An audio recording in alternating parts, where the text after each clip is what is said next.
नमस्कार दोस्तों, आज के वीडियो में हम जानने वाले हैं भक्ति काल के राम भक्ति शाखा के प्रतिनिधि कवि गोस्वामी तुलसीदास के संबंध में विभिन्न विभिन्न विद्वानों आलोचकों जैसे कि रामचंद्र शुक्ल, हजारी प्रसाद द्विवेदी, डॉक्टर बच्चन सिंह जैसे प्रसिद्ध आलोचकों के विचार जानेंगे कि उन्होंने तुलसी के संबंध में कौन कौन से बात कहे हैं, जो कि अक्सर परीक्षाओं में वन लाइनर फैक्ट या कोटेशन या कथन के रूप में पूछ लिए जाते हैं। तो ये परीक्षा के लिए बहुत ही महत्वपूर्ण और उपयोगी है। आइए हम सभी विद्वानों के विचार तुलसीदास के संबंध में जानते हैं।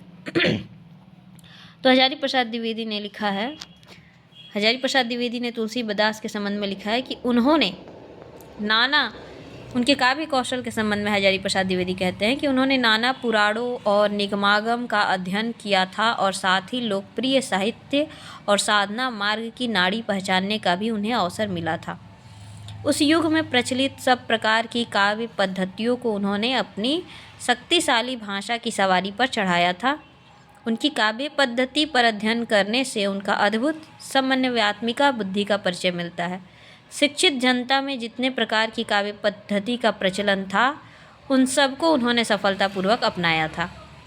चंद के छप्पय, कुंडलिया, कबीर के दोहे, विनय के पद, सूरदास और विद्यापति के लीला गान, विषयक भाव प्रधान गीत पद्धति, जैसी और ईश्वरदास आदि की दोहा चौपाई शैली, गंग और भाट कवियों की सवैया, कवित्व पद्धति, रहीम की वर्वय, सबको उन्होंने अपने अद्भुत ग्राहिका शक्ति के साथ आत्मसात कर लिया। उन दिनों पूर्व भारत में अनेक प्रकार के मंगल काव्य प्रचलित थे। तुलसीदास ने उस शैली को भी अपनाया। उन्होंने पार्वती मंगल और जानकी मंगल नाम से 2 काव्य लिखे हैं और इसी प्रकार उन दिनों साधारण जनता में प्रचलित सोहर, नहछू, गीत, चाँचर, बेली बसंत आदि रागों को भी उन्होंने राम काव्य लिखा है। इस प्रकार साधारण जनता में प्रचलित गीत पद्धति से लेकर शिक्षित जनता में प्रचलित काव्य रूपों को भी उन्होंने अपनाया है। तो ये हजारी प्रसाद द्विवेदी उनके काव्य कौशल के संबंध में कहते हैं और इसमें बहुत सारे हमें उपयोगी तथ्य जो हैं जानने को मिलते हैं। इसके बाद हम अगले विचारक को देखते हैं। रामचंद्र शुक्ल ने तुलसी के काव्य कौशल पर विचार करते हुए कहा है। रामचंद्र शुक्ल का कथन बहुत इम्पोर्टेंट, कहते हैं, अपनी दृष्टि विस्तार के कारण ही तुलसीदास जी उत्तरी भारत की समग्र जनता के हृदय मंदिर में पूर्ण प्रेम प्रतिष्ठा के साथ विराज रहे हैं।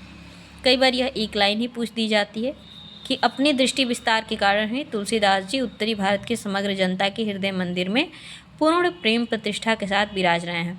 भारतीय जनता का प्रतिनिधि कवि यदि किसी को कह सकते हैं तो इन्हीं महानुभावों को। और कभी जीवन का कोई पक्ष लेकर चला है और कभी जीवन का कोई एक पक्ष लेकर चले हैं, जैसे और कभी जीवन का केवल कोई एक पक्ष लेकर चले हैं, जैसे वीर काल के कवि उत्साह को, भक्ति काल के दूसरे कवि प्रेम और ज्ञान को, जबकि तुलसी की वाणी मनुष्य के सारे भावों और व्यवहारों तक पहुंची है।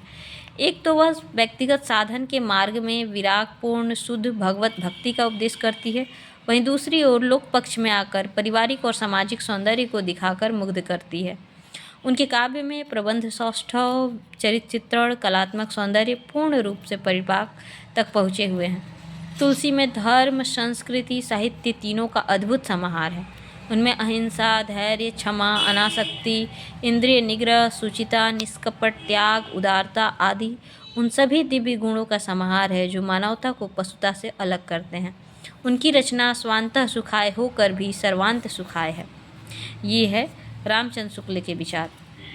अब हम देखते हैं तुलसीदास के काव्य कला के संबंध में एक हरिऔध आधुनिक काल के कवि, उन्होंने कहा था, कविता करके तुलसी न लसे, कविता लसी पा तुलसी की कला। ठीक। अब हम देखते हैं आचार्य राम स्वरूप चतुर्वेदी, जिनकी पुस्तक है हिंदी साहित्य और संवेदना का विकास। उसमें उन्होंने क्या कहा है तुलसीदास के संबंध में। वे कहते हैं, कला के आराध्य और संरक्षक भवानी शंकर जैसे संपृक्त और जल तथा बीज की तरह अभिन्न शब्द अर्थ की प्रकृति के मर्मज्ञ तुलसीदास रचना प्रक्रिया को एक वस्तु के रूप में स्वीकार करने वाले हिंदी कवियों में अग्रणी हैं। अभिव्यक्ति और काव्य भाषा के संकट की जैसी मार्मिक अनुभूति उनमें है, वैसी अन्यत्र कठिनाई से मिलेगी।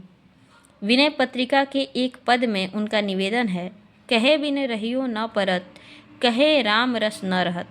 कहने और न कहने के बीच यह द्विविधा रचना उच्चतम स्तरों का साक्ष्य है। ये रामस्वरूप चतुर्वेदी के विचार हैं। डॉक्टर विजयेंद्र स्नातक तुलसी के संबंध में क्या कहते हैं? वे लिखते हैं कि तुलसी हिंदी कानन का सबसे बड़ा वृक्ष है। तुलसी यानी तुलसीदास हिंदी कविता कानन का सबसे बड़ा वृक्ष है। उस वृक्ष की शाखा प्रशाखाओं के काव्य कौशल की चारुता और रमणीयता चारों ओर बिखरी पड़ी है। ये विजयेंद्र स्नातक के विचार हैं। हजारी प्रसाद द्विवेदी कहते हैं, तुलसीदास के काव्य में उनका निरीह भक्त रूप बहुत स्पष्ट हुआ है। ठीक, हजारी प्रसाद द्विवेदी कहते हैं कि तुलसीदास के काव्य में उनका निरीह भक्त रूप बहुत स्पष्ट हुआ है, पर वे समाज सुधारक, लोकनायक, कवि, पंडित और भविष्य दृष्टा भी थे। उनके यह निर्णय करना कठिन है कि उनमें से उनका कौन सा रूप अधिक आकर्षक था और अधिक प्रभावशाली था।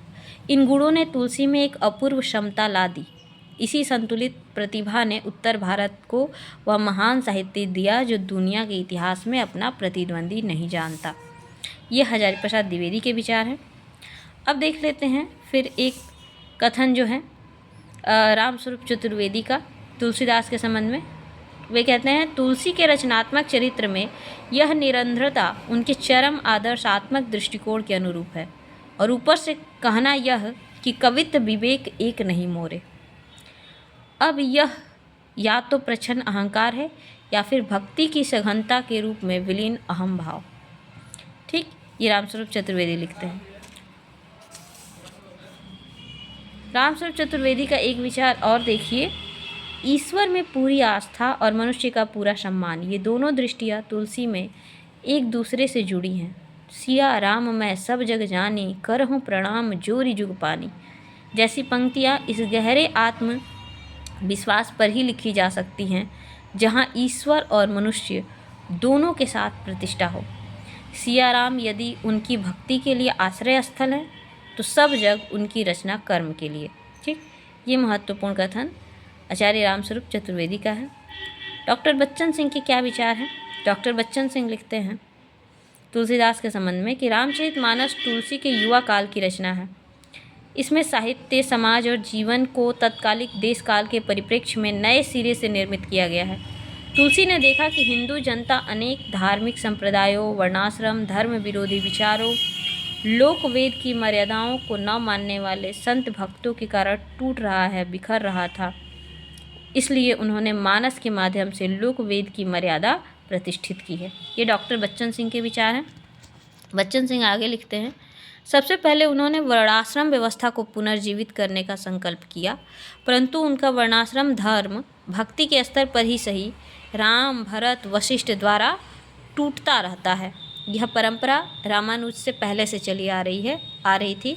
खान पान में वर्णाश्रम धर्मी और भक्ति में सब बराबर, यानी खान पान में वर्णाश्रम धर्मी लेकिन भक्ति में सब बराबर। ये डॉक्टर बच्चन सिंह के विचार हैं।